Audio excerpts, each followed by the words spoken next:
Pembebasan Al-Aqsa hanya mimpi. Terbukti, Syria ternyata menjadi sekuler. Apa benar? Ayo kita saksikan episode ini.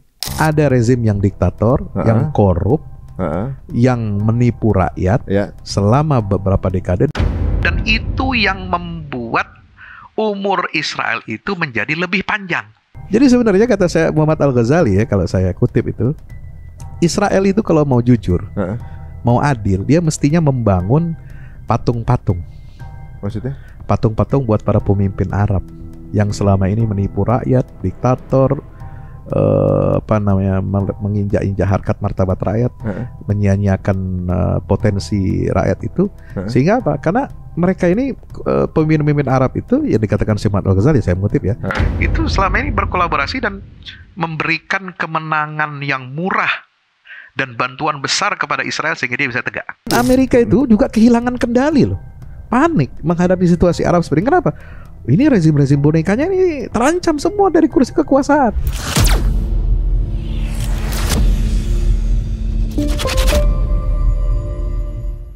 Assalamualaikum warahmatullahi wabarakatuh. Apa kabar semua pemirsa Cerita Untung? Mudah-mudahan di episode kali ini juga akan memberikan keuntungan secara edukasi ya. Dan di episode-episode sebelumnya ada beberapa hal atau juga beberapa narasi mengenai pembebasan atau juga mungkin kemerdekaan dengan pemerintah baru dari negara Syria yang merupakan bagian dari Tanah Syam. Dikabarkan ternyata memiliki ideologi yang sekuler karena terdiri dari berbagai kelompok yang berbeda-beda.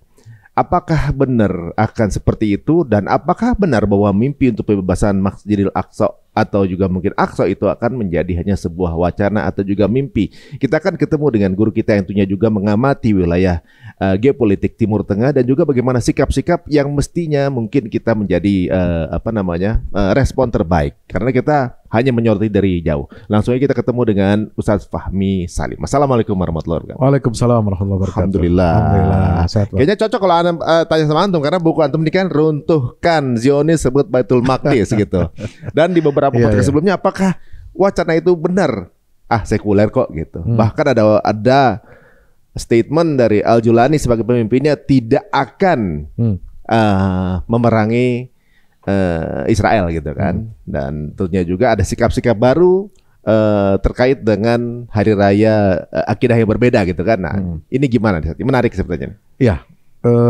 Saya pertama ingin mengucapkan terima kasih ya, Mas Ari sudah mengundang podcast hari ini. Luar biasa. Ini juga yang saya tunggu-tunggu sebenarnya. Kita juga ingin mengucapkan selamat juga kepada rakyat Suriah.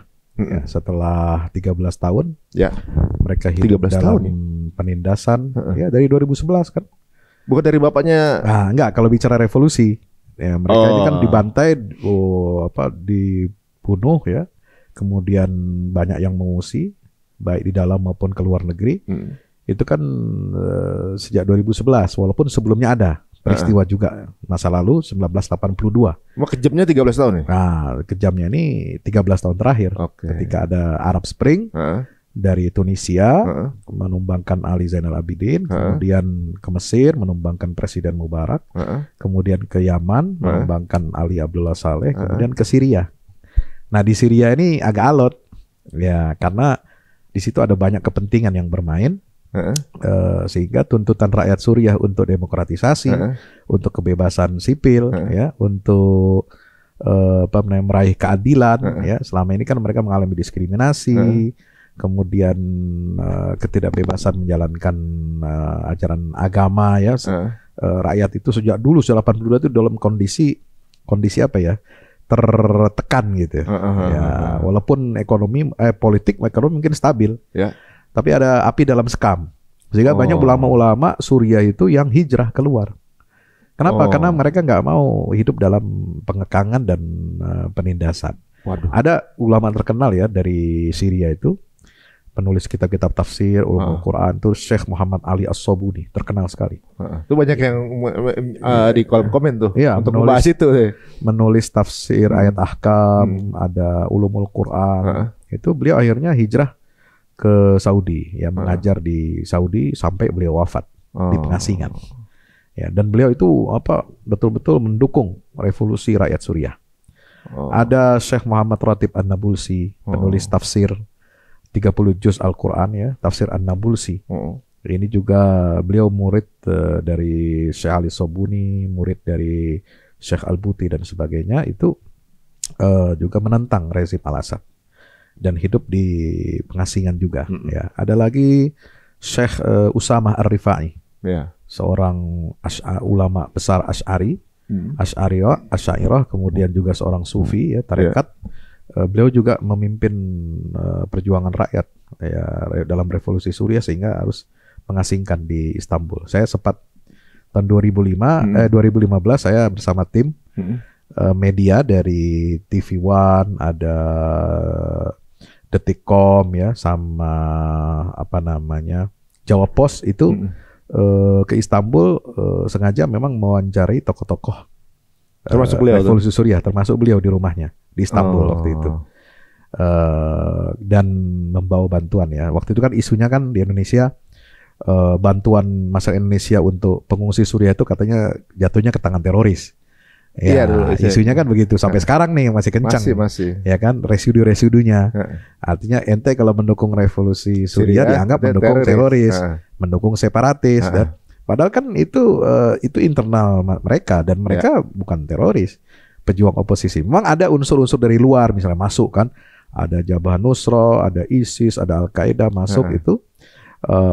Mereka tujuannya memang membantu supaya bagaimana mereka rakyat Suriah ini bisa terbebas dari penindasan rezim Bashar Assad yang bersekutu dengan Rusia dan Iran, ya kan waktu itu selama 13 tahun terakhir ini.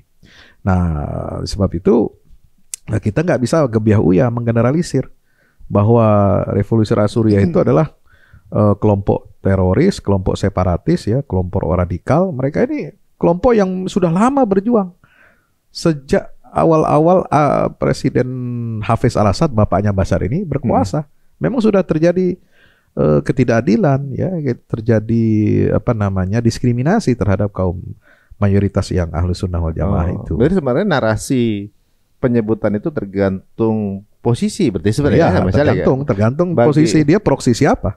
Bagi yang kubu berarti menyebutnya pejuang. Ya. Bagi yang berseberangan nyebutnya teroris. Kan seperti itu ya. Seperti halnya pejuang Indonesia adalah ekstremis. Dan itu jadi kata sepakat tuh. Jadi Amerika nyebutnya teroris, Rusia nyebutnya teroris, Iran juga nyebutnya teroris bagi yang anti Bashar Assad. Ya, bagi yang melawan penindasan rezim Bashar Assad. Jadi pantas ketika ada yang kirim bantuan ke sana dianggap pro teroris gitu. Iya. Padahal jatuh ke tangan rakyat yang menuntut adanya perubahan. Sebagaimana Arab Spring yang ada di negara-negara Arab. Saya tertarik sama Arab Spring ini. Kan waktu tadi Ustadz bilang ketika kejadian Arab Spring ini kan kayak kompak terjadi konflik di negara Timur Tengah tuh ya. Dan saya dengar waktu itu kalau nggak salah kejadian tersebut yang menggerakkan itu kan Facebook. Betul. Untuk semua pergolakan di negara itu gitu. Ya. Apakah ada bukan Facebooknya menggerakkan, tapi postingan rakyat melalui Facebook. Pokoknya sehingga waktu itu Facebook dilarang di negara-negara Arab. Jadi ibaratnya kayak semacam memicu revolusi. Pemberontakan tersebut terjadi kemudian berubah kayak di beberapa negara tuh berbarengan gitu. Apakah itu ada Amerika di belakangnya? Ya dulu kan revolusi misalnya tuntutan perubahan di Timur Tengah itu memang ada setiap dekade itu ada ya tuntutan itu. Cuma kan tidak semasif pasca 2010. 2010 ini kan era revolusi teknologi. Media sosial. Itu kan mulai menjamur. YouTube apa segala macam itu media sosial 2010 itu puncak-puncaknya awal dari kebangkitan revolusi teknologi. Maka itu yang digunakan ketika tahun 80-an ya tidak berhasil karena memang mungkin sumber-sumber media itu tertutup bagi masyarakat dunia. Karena dihegemoni oleh rezim yang berkuasa sehingga tidak bisa ada akses gitu kan. Tidak ada Facebook, tidak ada macam-macam media sosial. Nah, ketika masa itu ada dan kemudian diposting, ada seorang anak muda di Tunisia, Bouazizi, ya, membakar dirinya, ya, dia siramkan bensin, kemudian dia bakar diri. Kenapa? Protes terhadap krisis ekonomi, ketidakadilan sosial, ketimpangan ekonomi yang terjadi di negara itu, lalu kemudian menyebar Viral itu. Viral dan akhirnya membuat rakyat turun ke jalan menuntut pemerintahan Tunisia itu untuk mundur dan berhasil sampai ke Mesir. Jadi kondisi itu ada pemicunya ketidakadilan sosial. Ada rezim yang diktator, yang korup, yang menipu rakyat selama beberapa dekade dan itu yang membuat umur Israel itu menjadi lebih panjang. Paham nggak? Jadi sebenarnya kata saya Muhammad Al-Ghazali ya, kalau saya kutip itu, Israel itu kalau mau jujur, mau adil, dia mestinya membangun patung-patung. Maksudnya? Patung-patung buat para pemimpin Arab yang selama ini menipu rakyat, diktator, menginjak-injak harkat martabat rakyat, menyia-nyiakan potensi rakyat itu, sehingga apa? Karena mereka ini pemimpin-pemimpin Arab itu yang dikatakan Muhammad Al-Ghazali, saya mengutip ya, itu selama ini berkolaborasi dan memberikan kemenangan yang murah dan bantuan besar kepada Israel sehingga dia bisa tegak. Oh, ada kolaborasi berarti? Atau kontribusi jatuhnya? Memang tidak disebut sebagai kolaborasi yang impactnya ya, kerjasama bilateral enggak. Tapi impact dari itu berkontribusi. Jadi kediktatoran, penindasan, ya, rezim yang korup, yang menipu rakyat, berkuasa selama puluhan tahun, sudah terbiasa memanipulasi hasil pemilu, berkali-kali pemilu di negeri Arab, di negeri yang konon yang bukan monarki ya, yang sistemnya republik, tapi yang menang dia lagi, lu lagi. Dan hasilnya itu selalu di atas 80%, 90%, kota kosong mutlak gitu. Dan melawan kota kosong atau melawan lawan yang memang udah pasti kalah gitu. Itu selalu begitu terjadi. Sehingga ini menimbulkan akumulasi ya, kekecewaan, kemarahan rakyat-rakyat di negara Arab. Dan satu hal, rakyat-rakyat di negara Arab itu sebenarnya sudah memendam lama ya, dukungan mereka kepada Palestina, perjuangan rakyat Palestina untuk merdeka dari penjajahan Zionis. Tetapi selama ini aspirasi mereka itu terhalangi. Kenapa? Karena yang berkuasa ini rezim korup yang tidak menghormati aspirasi rakyat dan berkolaborasi dengan Barat dan Zionis untuk melanggengkan kekuasaan Israel di Palestina. Itu selalu begitu terjadi, sehingga ini menimbulkan akumulasi ya, kekecewaan, kemarahan rakyat-rakyat di negara Arab. Dan satu hal, rakyat-rakyat di negara Arab itu sebenarnya sudah memendam lama ya, dukungan mereka kepada Palestina, perjuangan rakyat Palestina untuk merdeka dari penjajahan Zionis. Tetapi selama ini aspirasi mereka itu terhalangi. Kenapa? Karena yang berkuasa ini rezim korup yang tidak menghormati aspirasi rakyat dan berkolaborasi dengan Barat dan Zionis untuk melanggengkan kekuasaan Israel di Palestina. Oh, itu makanya. Jadi Arab Spring itu berkah bagi rakyat. Oh, ini ketemu alasan internal, ketidakadilan sosial, ketimpangan ekonomi, keinginan untuk demokratisasi dan kebebasan sipil ya. Ada perubahan cuaca politik gitu kan. Ini kesempatan lalu terjadi ini organik ya berarti. Organik dia. Tuntutan murni dari rakyat. Ya. Teknologi itu hanya membantu. Tapi memang dan itu. Amerika itu juga kehilangan kendali loh. Panik menghadapi situasi Arab Spring. Kenapa? Ini rezim-rezim bonekanya ini terancam semua dari kursi kekuasaan. Bahkan sebagian besar tumbang kecuali yang di Syria. Bahkan setelah itu Barat dan Zionis Israel dan Barat ini bersama oknum negara Arab itu mensponsori adanya gerakan anti revolusi. Jadi mengembalikan rezim diktator setelah terpilih pemimpin-pemimpin yang demokratis. Nah, maka terjadilah kudeta di Mesir, kudeta di Tunisia, kemudian peristiwa di Yaman, kudeta lagi dari hasil pemilu di era Arab Spring. Kalau yang di Turki nggak termasuk ya? Turki nggak termasuk. Ya, waktu pemberontakan Kurdi. Nah, pemberontakan Kurdi itu kan ini masalah dalam negeri Turki ya. Dan masalah Kurdi itu kan ada di beberapa negara, ada di Syria, Irak dan Turki. Karena Kurdistan ini kan suku bangsa besar yang ada di 3 negara itu. Di Irak mereka berhasil dan di Suriah ingin mencontoh apa yang terjadi template di Irak. Jadi menjadikan Irak dan Suriah itu menjadi negara sektarian. Ya, jadi pembagian porsi politiknya juga berdasarkan sekte.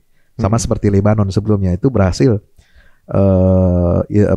kolonialisme Prancis berhasil memecah, walaupun Lebanon itu satu negara, tetapi di dalam intinya struktur pemerintahan itu dipecah menjadi 3. Kekuasaan Sunni untuk Perdana Menteri, kekuasaan Syiah untuk parlemen, dan Kristen Maronit itu jadi presiden.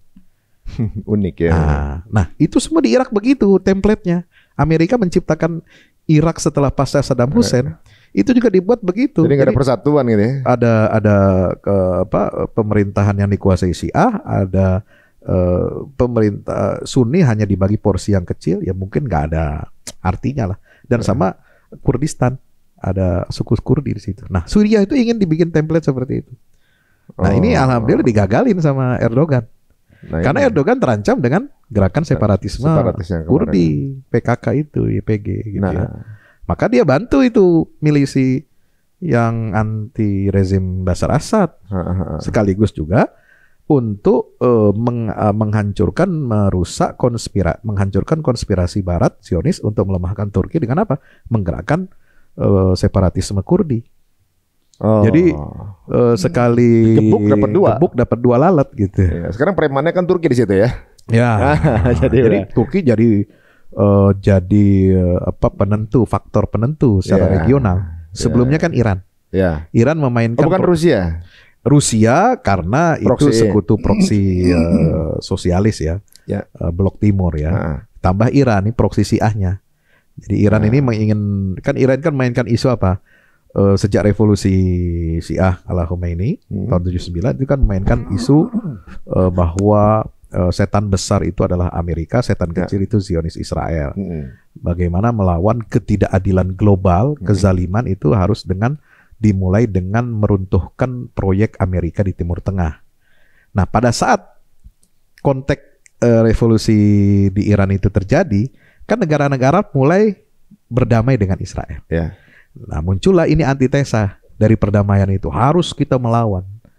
Makanya kan banyak menarik minat pandangan Khomeini ini, ya, menarik kalangan anak muda di dunia Islam, Ahlus Sunnah, ya, untuk mengikuti pandangan revolusioner yang anti ketidakadilan global, anti Amerika dan anti Zionis. Itu kan yang selalu digaung-gaungkan. Padahal yang mereka tuju itu sebenarnya adalah untuk kepentingan nasional Iran sendiri, untuk kepentingan ekspansi ideologi Iran gitu ya. Lalu menciptakan proksi dengan apa? Di Suriah ya. Pertama dengan Irak dulu. Irak ini kan berhasil dijatuhkan tuh Saddam Hussein. Akhirnya pemerintah negara Irak itu kan diserahkan ke Syiah oleh Amerika. Dikelola oleh mereka. Nah, terjadilah sekarang ya seperti itu, negara sektarian. Kemudian setelah berhasil proyek di Irak, maju ke Suriah.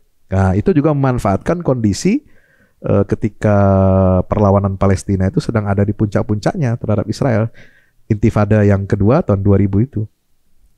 Ya, perdamaian Camp David II gagal, kemudian sampai terbunuhnya Yasser Arafat. Ya, yang dikepung di mana itu di Ramallah. 2004 Syekh Ahmad Yasin dibom, Rantisi dibom, tokoh-tokoh Hamas itu dimusnahkan oleh Israel. Nah, itulah puncak.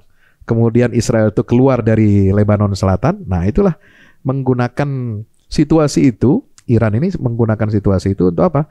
Untuk mengembangkan proksinya di Suriah dan Lebanon. Sehingga terjadilah perlawanan Hizbullah ya dari Lebanon, dipasok senjatanya oleh Iran. Masuk senjatanya dari Iran ke Lebanon kan nggak bisa langsung. Harus melalui darat. Syria dong. Melalui Syria. Oke. Itulah jadi perpanjangan tangan. Iya. Jadi kalau ini kasihan jadi medan. Kalau ini diputus selesai. Nggak bisa ada sambungan ke sana. Nggak ada sambungannya. Atau mungkin jalan lain nggak mungkin ya? Mungkin. Mau kemana? Mau ke Turki? Mau lewat Saudi nggak mungkin. Nggak mungkin juga ya. Iya. Mau lewat Yordania nggak mungkin. Berarti sekarang Hizbullah sudah tiarap dong nih? Iya, Hizbullah kemarin kan sudah mengalami tekanan yang luar biasa ya. Ya, jadi, atau sedang hibernating? Mungkin ya, sedang off, sedang calm down. Ya. Karena kita pikir sebenarnya bayangan kita Hizbullah tuh memang lebih besar dari itu kan gitu iya, kita pikir. Iya, lebih besar dari itu, tapi ternyata mudah bagi Israel untuk menghancurkan. Nah, itu dia. Infrastrukturnya, bahkan pemimpinnya mudah dibunuh, tertarget lagi. Mudah ditarget ya, di tempat persembunyian yang paling aman itu ternyata mampu ditembus. Itu ini berarti kan ada orang dalam. Ada yang membuka dong orang dalam. Ya, siapa lagi? Enggak, saya juga ngerasa bahwa dan setelah itu diganti oleh sekjen yang baru pun dihabisi juga. Calonnya pun kena juga katanya. Iya. Semua komandan lapangan Hizbullah cuma dihancurkan. Iya. Jadi inilah yang menjadi alasan teman-teman kita yang menganggap bahwa apa yang terjadi di Suriah ini adalah satu paket konspirasi Amerika untuk melemahkan perlawanan, dukungan perlawanan Palestina yang ada di Lebanon dan melalui Suriah itu. Oh, oke. Paham kan pertanyaannya? Ya. Jadi kita jangan. Jadi secara komunikasi seolah-olah ini adalah bagian dari siasat, bagian dari strategi besar Zionis untuk Amerika menyelamatkan Israel, memotong arus supply senjata itu. Dan di Lebanon kan udah hancur nih infrastruktur Hizbullah gitu kan. Untuk bangun lagi kan, bangkit lagi perlu berapa waktu lagi?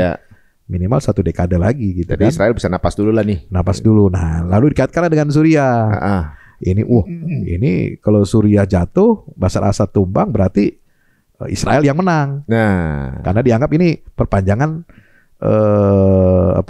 ideologi Iran yang anti Israel. Nah, padahal si pejuang-pejuang oposisi ini, ya itu kan dia punya catatan apa?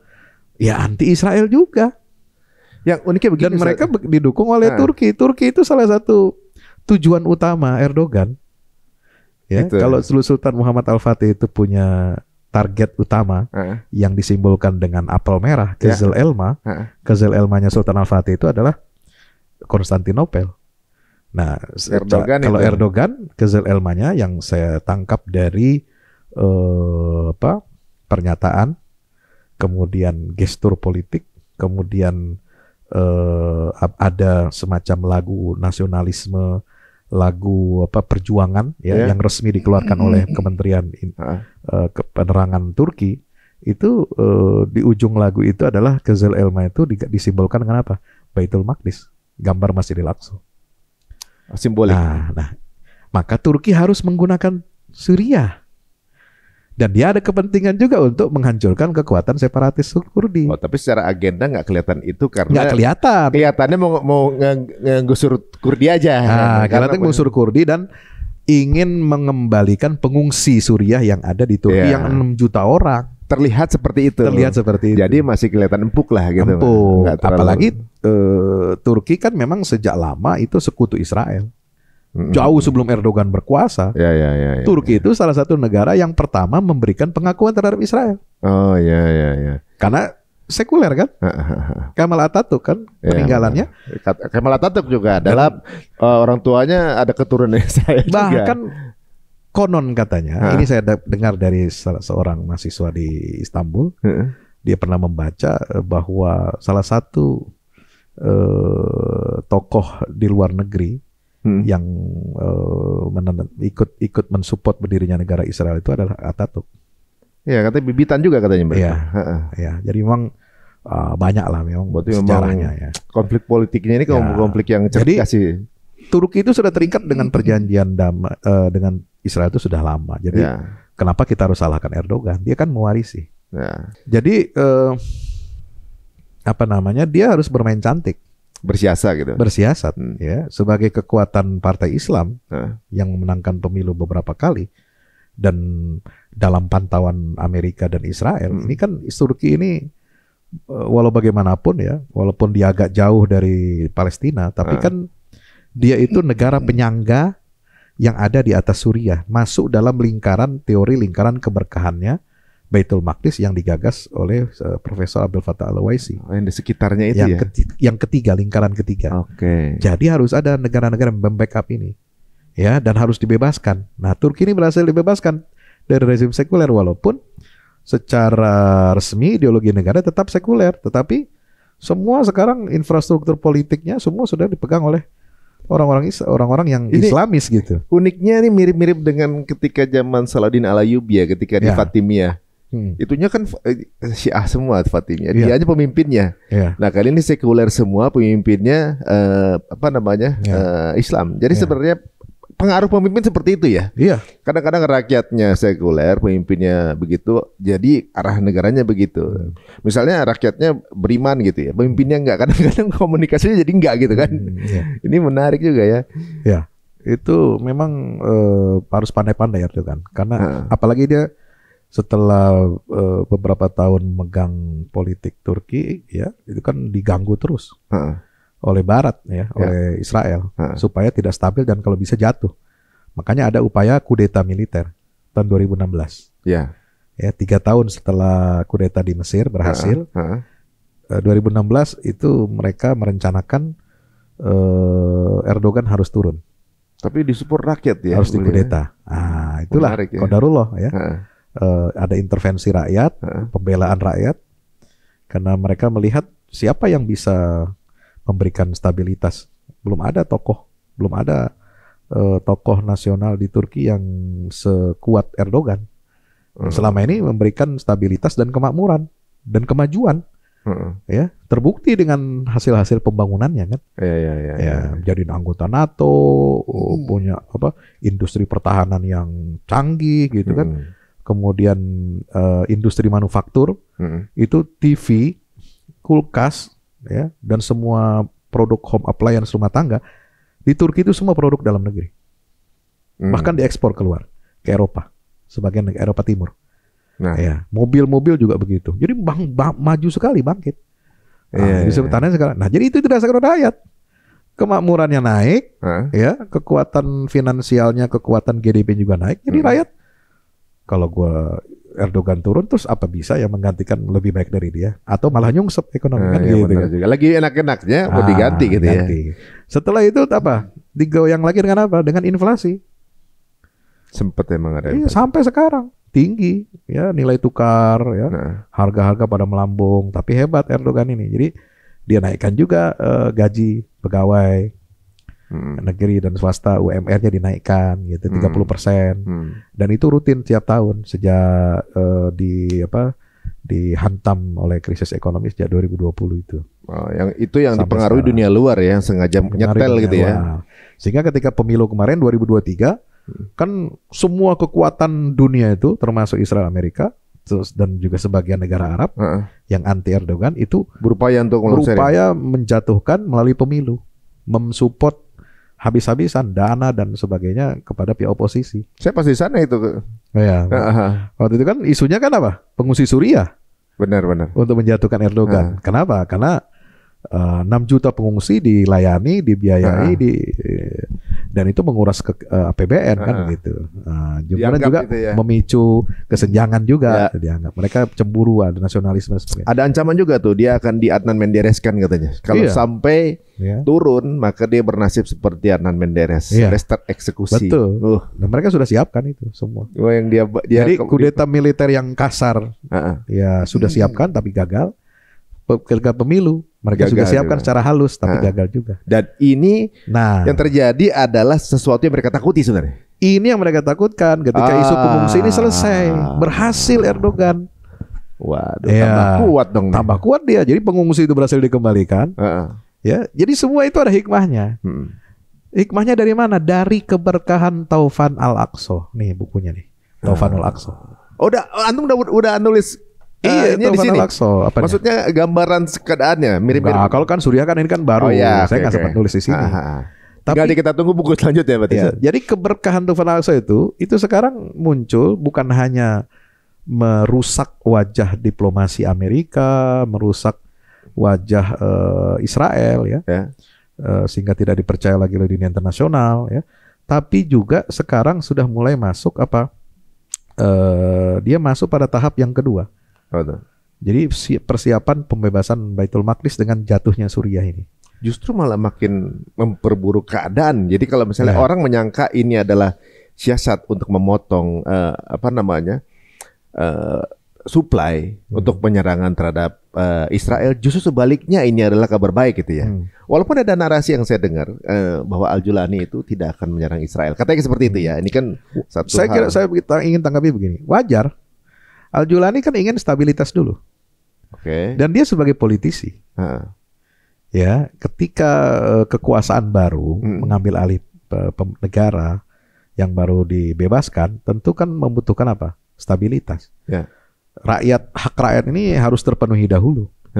Ya, pembangunan ekonomi, rekonstruksi pembangunan yang hancur, ya selama 13 kan hancur. Berapa banyak kota-kota dibombardir oleh rezim Al-Assad ini. Jadi ya, kemudian pengungsi kembali ke rumahnya kan juga perlu apa? Perlu infrastruktur. Penampungannya ya harus ada pekerjaan yang baik. Makanya dia fokus apa? Ke dalam negeri dulu nih. Dia fokus menata dalam negeri Syria supaya kuat, supaya didukung oleh rakyat. Ketika rakyat sudah lama kan mendukung Palestina, jadi nggak usah banyak bicara. Ya. Apa yang diinginkan oleh rakyat Suriah selama ini, dia puluhan tahun mereka itu menjadi saudara tuanya rakyat Palestina. Bahkan kamp pengungsi Palestina terbesar di Timur Tengah itu ada di Syria, di Yarmuk. Kamp pengungsian Yarmuk. Tempat perang Yarmuk dulu. Ya dulu namanya perang Yarmuk di situ. Nah, tempat di situ itu jadi kamp pengungsian Palestina terbesar di luar negeri. Ada jutaan orang di situ. Nah, itu ketika setelah revolusi Suriah itu dibombardir juga. Kenapa? Karena orang-orang Palestina ini mendukung revolusi rakyat. Makanya dibombardir. Gitu. Jadi heran juga saya ketika ada orang percaya bahwa rezim Bashar Assad itu mendukung perlawanan Palestina. Orang Palestina jadi bombardir juga kan pengungsian. Tapi Hamas aja diusir dari Damaskus. Nah, yang menarik ini ada berita bahwa justru Assad yang memberikan titik lokasi kem-kem persenjataan militer 480 titik itu kepada Israel. Bisa jadi. Dengan imbal balik keselamatan dirinya. Bisa jadi. Gitu. Jadi kalau misalnya dianggap bahwa Bashar Assad jadi kan Israel ini kan nggak suka, panik kan dengan manuver Turki ini yang mendukung Hayat Tahrir Islam ini. Masuk menguasai kota-kota sampai menguasai ibu kota Damaskus. Nah, ini kan terancam dia. Golan ini kan wilayah sensitif. Ini pintu masuk Suriah untuk ke Palestina. Kalau nggak dikuasai maka akan jadi bahaya nih. Ya, selama ini kan status quo. Apa itu? Golan itu deeskalasi, yang demilitarisasi. Ya, dia tidak di bawah PBB tapi di bawah otoritas Israel. Tapi tidak ada saling serang lah, kira-kira begitu. Kayak kesepakatan tanpa tulisan gitu ya? Ya, tidak ada saling serang. Dan tahun 73 Golan itu ternyata diserahkan oleh Hafez Al-Assad ke Israel. Ya, gitu malah? Ya, ada kalau kita menyaksikan podcast-podcast di dunia Arab ya, di podcast Suriah, podcast Al Jazeera dan sebagainya, itu mereka memaparkan bukti. Tahun 67 kan dataran tinggi Golan itu kan dicaplok Israel. Nah, kemudian perang 73 itu ingin mengembalikan itu. Ya, perang lagi kan dengan Mesir. Mesir akhirnya mengembalikan Gurun Sinai ya sampai tahun 79. Nah, ini lah kalau Mesir bisa mengembalikan Gurun Sinai. Hasil dari perang 73 dengan kesepakatan damai 79. Kenapa Suriah dari tahun 73 sampai sekarang dataran tinggi Golan nggak kembali ke Suriah?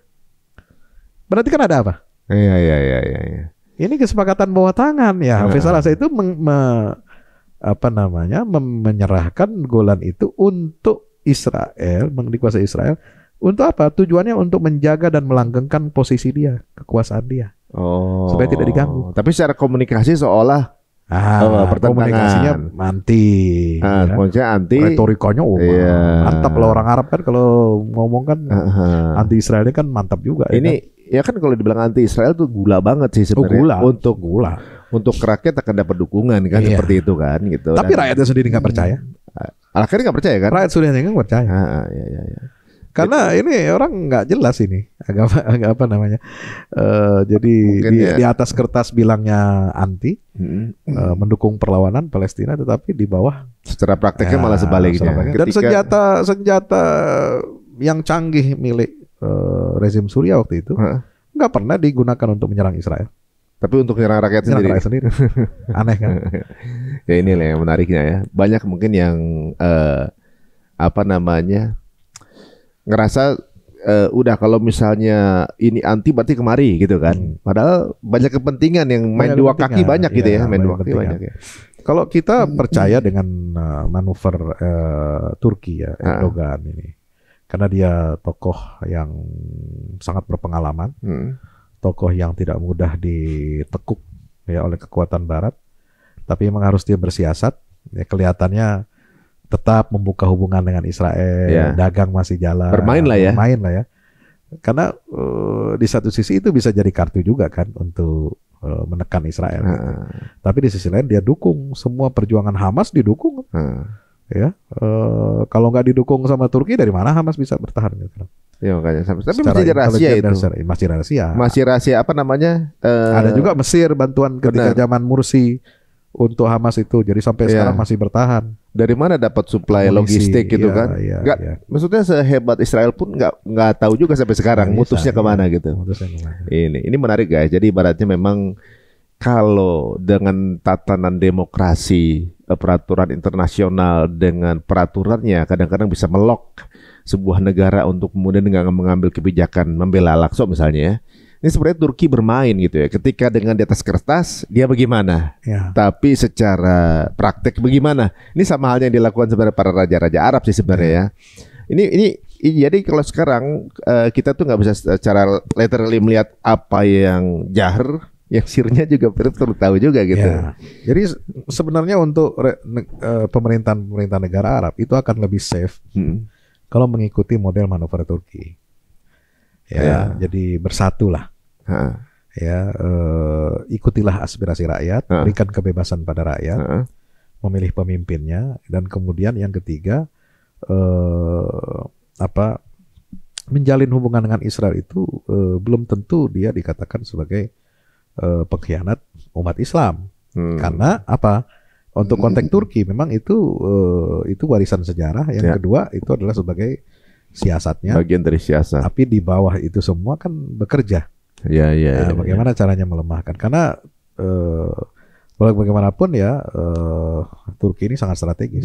Dihujat pun ya nggak ada masalah bagi dia. Nggak ada masalah. Karena itu bagian dari strategi, hanya mereka yang tahu keuntungan dalam sisi politisnya kemana. Yang menarik juga ini yang lagi viral memang ketika mereka ada gambarnya sedang ngopi di bukit Damaskus antara Menteri Turki dengan Al-Julani itu kan, Menteri Luar Negeri gitu kan. Sebenarnya dari bahasa fotonya udah jelas bahwa ini rangkulan. Udah jelas tuh ya. Tapi di sisi lain udah mulai ada diskusi dengan Amerika. Jadi ibaratnya membuka diri juga tuh kan. Nah itu apa yang bisa digambarkan? Setiap pemerintahan baru dia harus menjalin komunikasi dengan negara luar. Ya contoh misalnya kan memang Afghanistan itu sempat dianeksasi oleh Uni Soviet, lalu Amerika kan masuk. Dan Afghanistan sudah merdeka, cuma sayangnya masih terisolir, sehingga banyak negara-negara dunia belum membuka hubungan diplomatik atau belum membuka kedutaannya. Termasuk Indonesia belum ada loh. Memang padahal kan sebelumnya kan dengan Afghanistan ada kedutaan kita di sana dan kedutaan mereka ada di kita. Tapi kan sebenarnya belum. Kenapa? Amerika masih kecewa, dan memberi sinyal kepada negara-negara lain jangan menjalin hubungan. Yang kerjasama berarti musuh kita gitu soalnya gitu. Jadi kita takut lah gitu kan. Maka itu saya kira pemerintahan baru Suriah itu banyak belajar dari Afghanistan. Dia harus membuka diri lebih, menjalin komunikasi, bersiasat juga, ya. Harus main cantik juga, termasuk statement-statementnya kita nggak bisa telan mentah-mentah bahwa begini gitu ya. Jadi wajar. Kenapa? Karena memang dalam situasi kerusakan parah di infrastruktur Syria ini, itu menyebabkan penguasa baru ini harus realistis. Tapi tanpa meninggalkan ideologinya, tanpa meninggalkan khitah perjuangannya. Gitu. Jadi akidah adalah di hati, yang dikeluarkan adalah siasah. Itu seperti itu. Jadi perlu banyak husnuzon sepertinya ya. Dulu siapa yang menyangka Al-Julani? Dulu kan pakaiannya kan pakai jubah, pakai sorban begini kayak saya. Sekarang dianggap tasabuh kalau misalnya. Kadasi. Ya benar-benar. Lepas jubah kan. Cuma nggak nyukur jenggot aja kan. Iya. Gitu. Jadi itu biasa. Jadi bagi pemimpin negara bagian dari bersiasah itu adalah bagian yang mungkin itu levelnya berbeda ya. Dan saya kira karena sponsor Turki ini dia berhasil dan dia mengikuti sudah mendiskusikan panjang matang ya gimana mengelola negara Suriah ini pasca pembebasan itu. Oh, ada support pembangunan juga dari Turki. Pembangunan dari Turki.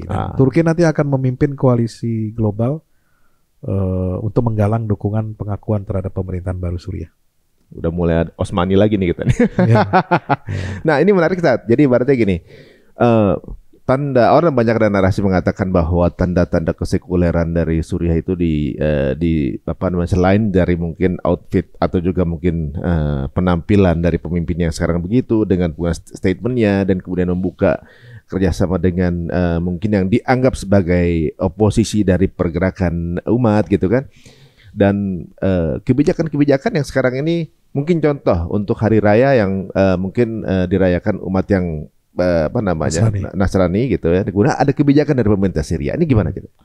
Ya, Suriah itu bagian dari negeri Syam, Biladus Syam. Dan Biladus Syam itu adalah tempat kelahiran agama Kristen. Ya. Karena Nabi Isa alaihissalam, Al-Masih Ibnu Maryam itu lahir di Yerusalem. Ya.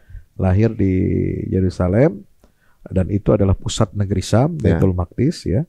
Sehingga awal-awal kekristenan itu mulai dari Palestina sampai ke Syria itu sangat kuat Kristen itu. Jadi sejarah Kristen di Suriah itu ya sejaman dengan kelahiran Nabi Isa alaihissalam di Baitul Maqdis. Nah itu nggak bisa dipisahkan dari rajutan elemen sosial Suriah yang membentuk negara Suriah. Yeah. Jadi meskipun mayoritas Muslim, ya mayoritas mutlak itu Muslim 90% lebih, dan Ahlus Sunnah gitu ya, yang minoritas ini ada Kristen, ya. Nah Kristen itu Kristen Ortodoks, Kristen Timur. Ya dulu kiblatnya Kristen Timur itu adalah Yerusalem, Damaskus dan Konstantinopel, 3 pusat Kristen Timur itu. Nah makanya ketika Nabi lahir, ya tahun 570. Itu kan ada hadis Nabi mengatakan apa? Ketika aku lahir ya ibuku Aminah itu maksudnya itu melihat ketika dia melahirkan aku keluar cahaya dari rahimnya. Cahaya itu menerangi dan menembus istana-istana negeri Syam. Negeri Syam itu yang dilihat adalah bangunan-bangunan ikonik istana dan rumah-rumah ibadah umat Kristiani di situ. Karena Kristen sangat berkembang hebat. Waktu itu disponsor oleh Romawi Timur yang berpusat di Konstantinopel. Kaisar Heraklius itu membangun istana musim panasnya di Damaskus. Jadi ada ibu kota politik ya dan militer di mana? Ibu kota politiknya itu di Konstantinopel dan ibu kota keagamaannya di Yerusalem. Dan ibu kota yang menjadi pangkalan militer Romawi Timur untuk mengontrol seluruh Asia dan Eropa termasuk Afrika Utara itu ada di Damaskus. Jadi satu negara dulu tuh? Satu negara itu Imperium Romawi. Imperium Romawi bos. Dari Konstantinopel sampai ke Afrika Utara termasuk negeri Syam. Nah jadi ketika Nabi lahir masa-masa perkembangan Islam 23 tahun pertama, kemudian Abu Bakar, Umar bin Khattab, itu semua Syam itu di bawah kekuasaan Romawi Timur dan ditaklukkan semua kan oleh umat Islam. Persia pertama, lalu kemudian Romawi di timur yang ada di negeri Syam semua takluk. Masya Allah. Berarti langsung 8 abad setelah itu. Jadi wajar kalau toleransi umat Islam terhadap umat Kristen di negeri Syam itu adalah toleransi yang otentik. Menjaga hak-hak mereka untuk beribadah, memberikan kebebasan mereka untuk beribadah dan menampilkan syiar-syiar agama mereka. Gitu. Jadi toleransi beragama itu sudah lama terjadi di Palestina, di Syam, ya Damaskus, kemudian sampai Konstantinopel. Hanya bedanya mungkin Konstantinopel saya bilang kan itu dibebaskan dengan cara perang militer. Kalau Damaskus dan Yerusalem itu kan dibebaskan secara damai, sehingga gereja-gereja Romawi Timur Kristen Ortodok itu masih berdiri tegak dan masih dipakai fungsinya sebagai rumah ibadah Kristen. Tapi kalau di Konstantinopel enggak, semua berubah alih fungsi menjadi masjid. Kenapa? Karena ditaklukkan dengan perang. Mereka nggak mau menyerahkan diri. Begitu bedanya. Tapi kan sempat juga Muhammad Al-Fatih dulu yang melindungi hak-hak non-Muslim ya kan. Betul. Kristiani yang ada di sana. Yang melindungi. Siapapun yang mengganggunya berhadapan dengan aku kan gitu ya. Nah, tapi umat Kristen kalau bangun gereja harus di tempat yang lain, bukan yang ada sekarang gitu. Jadi semua yang ada di Istanbul itu jadi masjid. Umat Kristen kalau ingin bangun gereja untuk ibadah mereka dibangunin sama sultan. Ya, tapi tidak di lokasi yang lama. Tapi dilarang untuk mengganggu peribadatan. Dilarang untuk mengganggu peribadatan. Jadi memang wajar kalau pemerintah Baru Surya memberikan libur Natal 2 hari. Jadi diberikan libur Natal ya. Libur Natal 2 hari. Ini menarik nih, Ustaz. Jadi berarti gini. Tatanan toleransi memang sudah sudah ditunjukkan sebagai menjadi salah satu dari falsafah akidah Islam ya sebenarnya kan. Jadi kalau berbicara toleransi itu kayak sekarang kan selalu dibentur-benturkan, apalagi sudah setiap bulan Desember selalu ada narasi-narasi pembenturan itu kan biasanya yang cuma masalah sepele, tapi ini sangat seksi untuk para mereka yang suka sekali untuk memberikan gesekan itu kan gitu, dengan hal-hal simpel gitu kan ibaratnya. Dan bahkan sebenarnya ini udah bertahun-tahun dijalankan di negara Muslim yang notabene setiap kaum Muslimin pasti dia kan bersebelahan dengan kaum Nasrani dan Yahudi bahkan gitu kan. Dan dicontohkan dengan para pemimpin kita zaman dahulu bagaimana bentuk toleransi seperti itu gitu.